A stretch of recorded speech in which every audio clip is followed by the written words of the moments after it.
My name is Brenda Mims, and we're in Syracuse, New York. They call it upstate New York. This is the Samaritan Center. We're at 310 Montgomery Street in the basement of St. Paul's Cathedral. Actually, I came through a Jobs Plus program where to get your benefits from downtown, you had to do service somewhere. And it evolved into a full-time job. And I've been here going on 11 years, and I really, truly love what I'm doing. Actually, when you get the money, after a certain time frame, they send you a note and say, well, you were going to come and put in so many job applications and do this and that, and come to certain classes. Did find the right one. Because when I first came, I was doing like maybe 2 or 3 hours in between here and the school district, and I really liked this one better.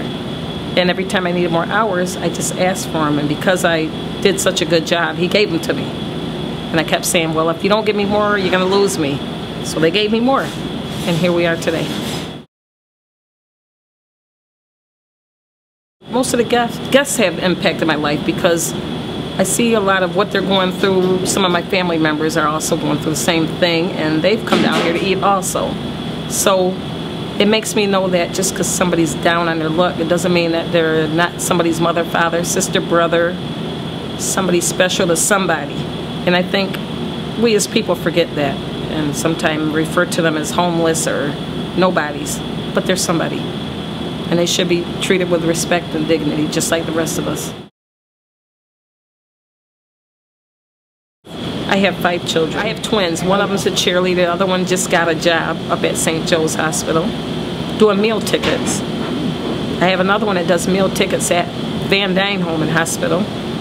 My oldest one is going to graduate from Lemoyne with a psych degree this year. And my son's doing transitional living for a long time.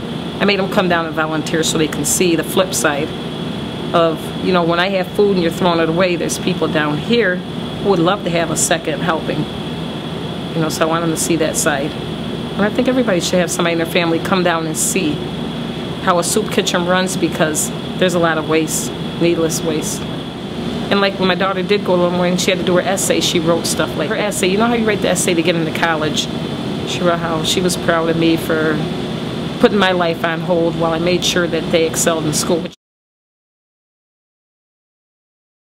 I also had to depend on wanting to get food from pantries.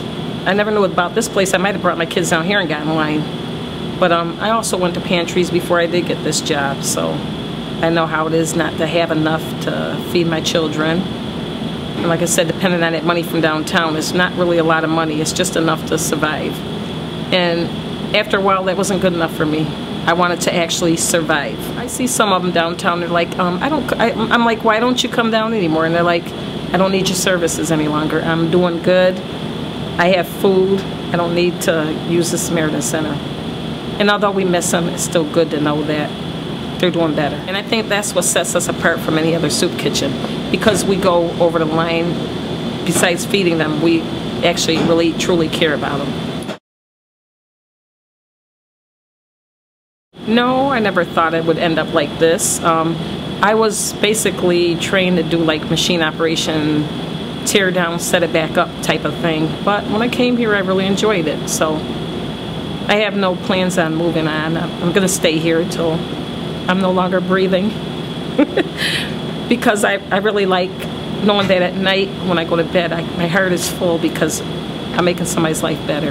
That other people will jump on the bandwagon and help at soup kitchens and volunteer, donate time, money, or whatever it takes to make sure somebody else's life is enriched.